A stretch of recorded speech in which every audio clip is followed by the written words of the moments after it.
Present అనేటువంటి దాని మీద కంట్రోల్, కమాండ్ ఉంటే గానీ ఫ్యూచర్ గురించి ఆలోచించలేము. అవును.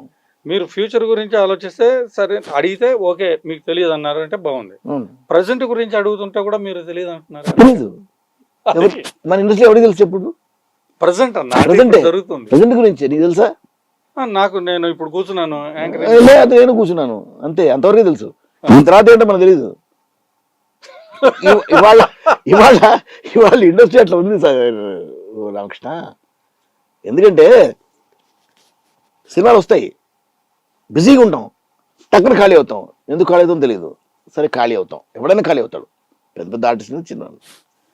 ఒకప్పుడు ఎట్లుండేదంటే మనకు చెన్నైలో ఇండస్ట్రీ ఉన్నప్పుడు కానీ, బిగినింగ్ డేస్లో ఇక్కడ హైదరాబాద్లో ఉన్నప్పుడు కానీ నేను ఖాళీగా ఉన్నాను.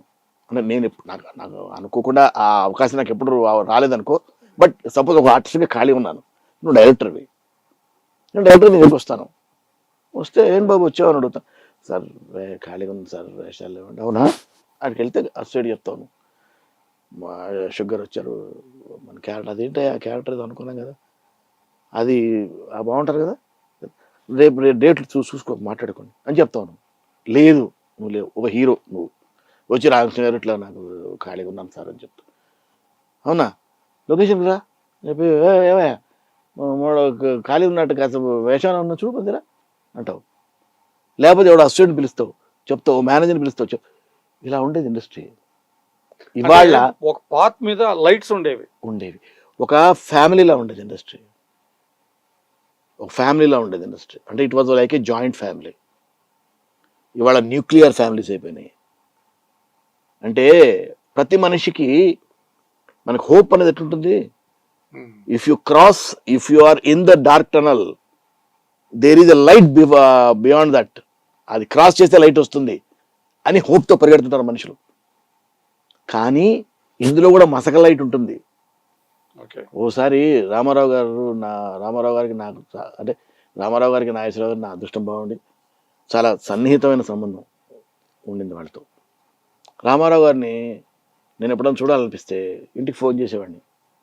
పిఏకి ఫోన్ చేస్తే సార్ చెప్పండి సార్ అంటే, అన్నగారు ఉన్నారండి, ఉన్నారు సార్, ఒకసారి వద్దాం అనుకుంటున్నాను, ఒకసారి కనుక్కుంటారా అంటే 2 minutesలో రిటర్న్ వచ్చేది ఆన్సర్, రమ్మంటున్నారు సార్.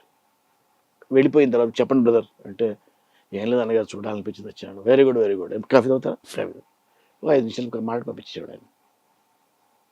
ఆ టైం ఇవాళ ఎవరికీ లేదు. ఆయన ఏ రోజున మీరు వస్తున్నారంటే పర్పస్ ఏంటండి నేను ఎవరు అడగలేదు. ఇవాళ అండర్ పర్పస్ అడుగుతున్నారు ఇవాళ. ఎగ్జాక్ట్లీ. ఇప్పుడు నేను ఇంటికి వస్తున్నాను, నాకేం పర్పస్ ఉంటుంది రామకృష్ణ? ఇప్పుడు చిరంజీవి గారిని కలవాలి, పర్పస్ ఏముంటుంది? చిరంజీవిని కలవాలంతే. ఆయన అంటే మనకు తెలుసు, ఇంతకుముందు పరిచయాలని. ఇప్పుడు మనకు డిస్టెన్స్ పెరిగి కలవాలి అంటే చిరంజీవి గారిని కలవాలనుకుంటాము, లేకపోతే నాగార్జున కలవాలనుకుంటాము, నాగేశ్వరరావుని కలవాలనుకుంటాం. పర్పస్ ఏముండేది? నాగేశ్వరరావు గారికి ఫోన్ చేస్తే ఏం బాబు అనేవాడు. అంటే వద్దాం అనుకుంటున్నాను సార్, ఎప్పుడు వస్తావు? 3ంటికి వస్తాను. వద్దులే 4ంటికి వేస్తాను, నేను 4:30 అనేవాడు. ఏ రోజున ఎందుకు వస్తున్నావు అని అడగలేదు నన్ను. ఏముంటుంది చెప్పు? నాగేశ్వరరావు గారిని 100 సార్లు కలిశాను, ఏం పర్పస్ ఉంటుంది? ఏముండదు. ఆయన ఆత్మీయత, ఆత్మీయ బంధంతో కలవాలనిపిస్తుంది. ఆ కలవాలనిపించినప్పుడు